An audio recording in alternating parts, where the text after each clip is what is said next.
Hi, I'm Michaela, and today we're going to talk about the dark winter season. This is one of the winter seasons that is in the 12 season color analysis. I'm going to say seasons a lot in this video. Bear with me. I myself am part of the dark winter season, so this is the one that I know the most about. I'll go over all the features for this season, what makes your dark winter, the color palette, where it falls on the flowchart, similarities between this season and its sister seasons, styling, colors to avoid, colors to go for, color combinations, patterns, and makeup. Make sure you watch till the end, and if you like this video, please give it a thumbs up and subscribe to my channel for more content like this. Let's get right into it. So you are a dark winter if your primary characteristic is dark and your secondary characteristic is cool. So that will be the order of your characteristics. The first thing that you'll notice about yourself is your dark features and the high contrast of your features. And the second characteristic would be the temperature of your skin, which will be cool. And if you don't know what I'm talking about, I have already made a video on the 12 season color analysis and how to find out in which season you fall into. And I've also made another video on skin temperature and skin undertone. Make sure you watch those videos first so you have a better understanding and then come back to this one. Dark winter is one of the 3 winter seasons. It's the darkest one of the 3, and it sits between dark autumn and true winter in the seasonal flowchart. It's very easy sometimes to confuse dark autumn and dark winter, so that's why it's very important for you to determine what your skin temperature is before everything. Even though sometimes you don't irradiate the temperature of your skin, like you can't notice at first glance if you're cold or warm, there's always going to be one skin undertone or skin temperature that you're leaning towards a bit more. In this case, dark winter falls into the cool seasons, which means that you have a cool undertone in your skin. Okay, so let's talk about the characteristics of a dark winter. And before we go there, actually, don't worry too much if your characteristics are not exactly the same of the ones that I'm going to describe.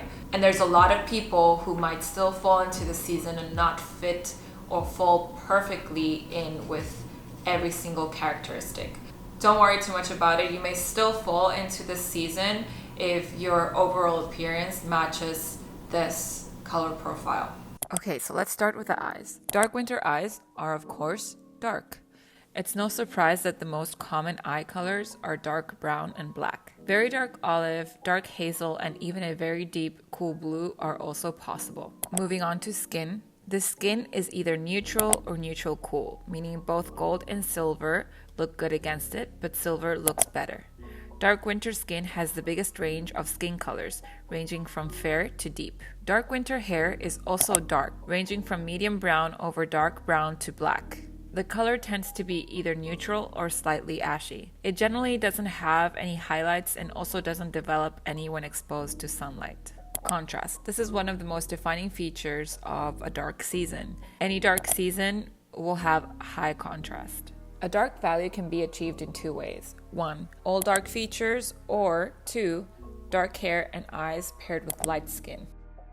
In either case, dark winter is a color season of high contrast between hair, eyes, and skin. There is even a high contrast between the iris and the whites of the eyes. This is particularly true for individuals with overall dark features. In these images, for example, you can see the big difference in shade between the features. While the hair and eyes are very dark, the skin is very light in comparison. A good way to figure out if you have high contrast or low contrast is to take a picture of yourself that has good lighting and you can see your features properly and turn it into black and white. I did this with one of my own photos, and you can see here as an example that you can distinctly notice my skin from my eyes and my hair. So this means that I have high contrast.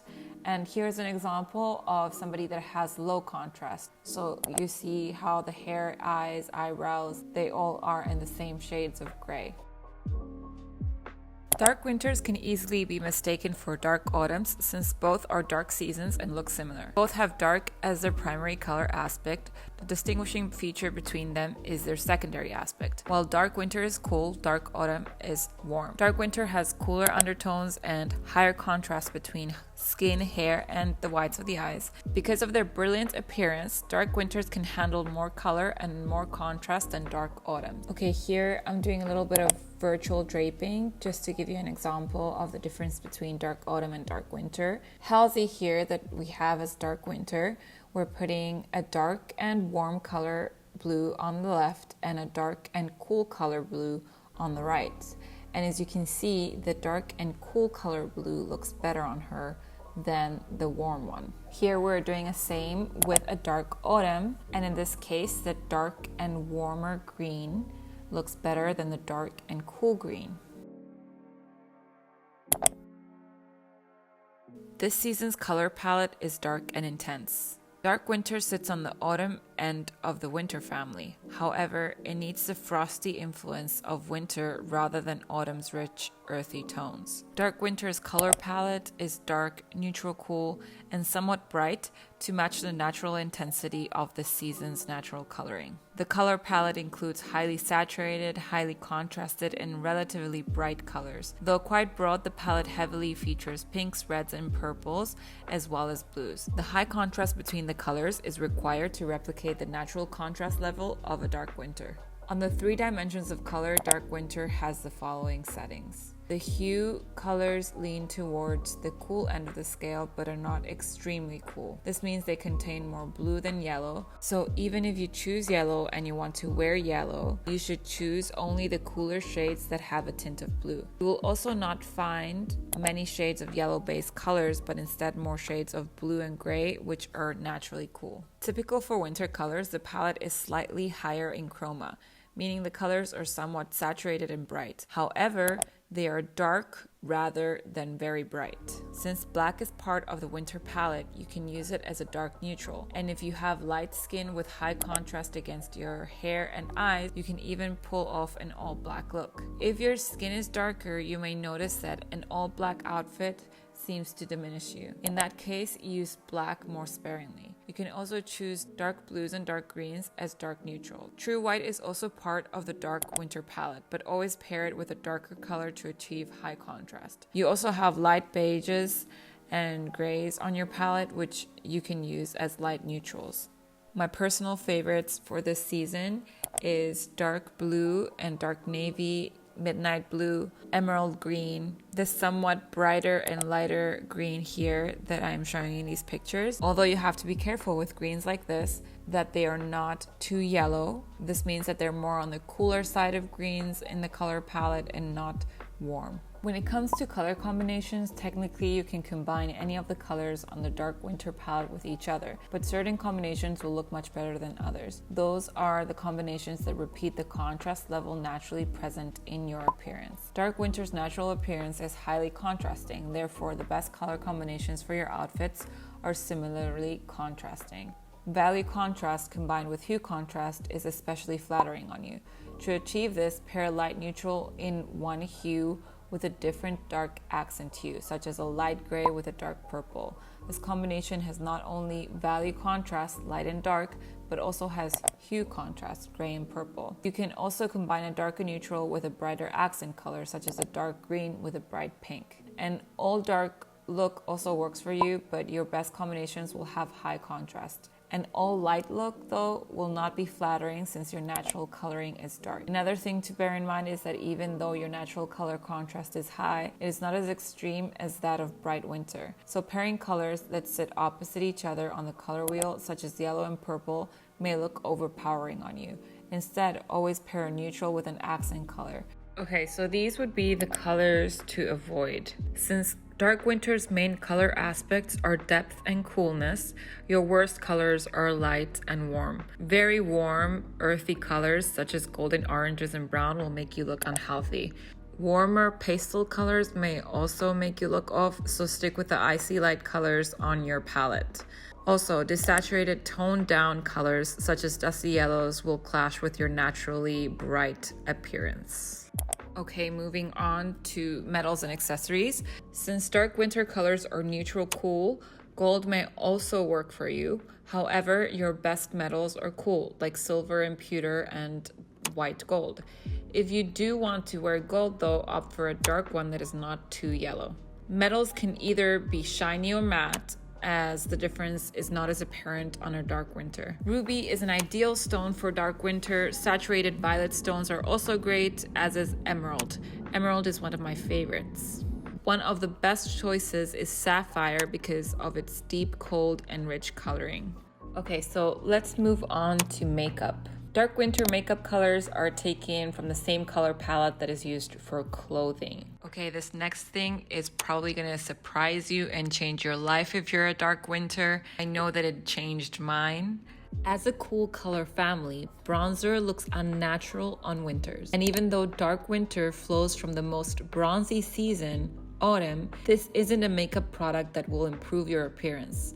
It's best to skip the bronzer altogether. If you want to frame your face, apply a little highlighter to the cheeks, but don't overdo it as it can look unnatural. As for eyeshadows, neutral eyeshadow colors are the taupes and grays on the palette. As a winter, you are also able to use black for a more dramatic look.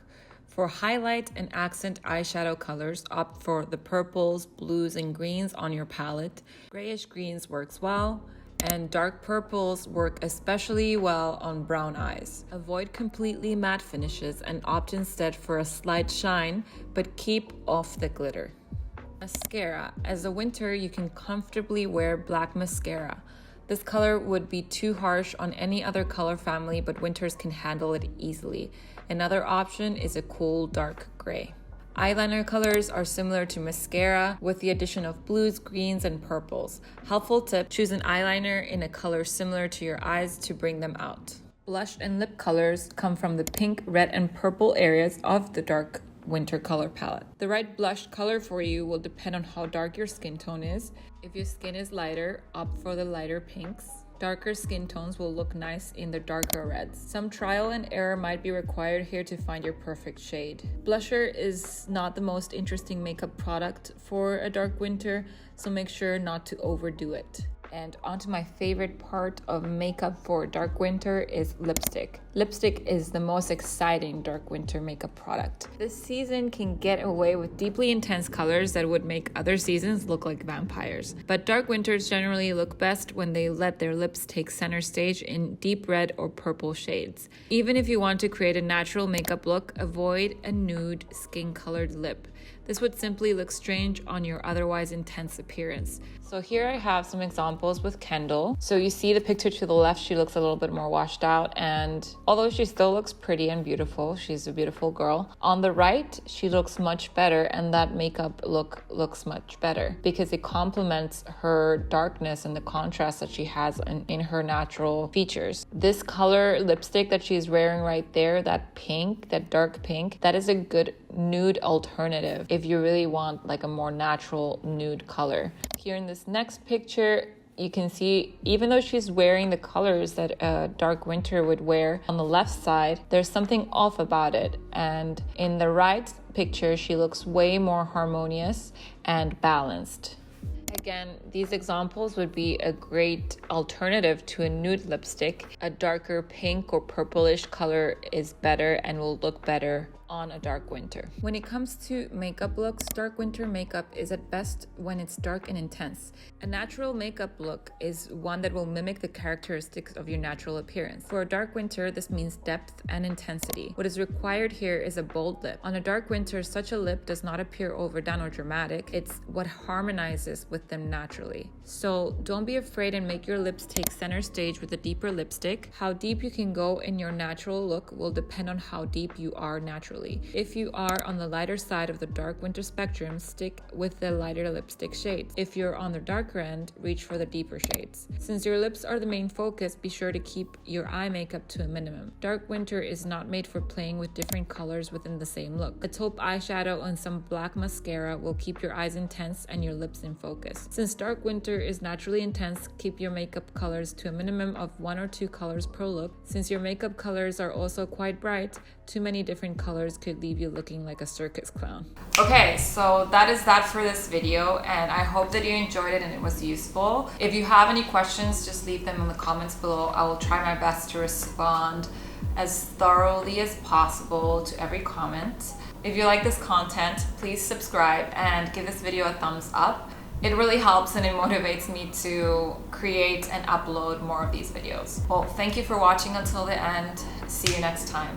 Ciao.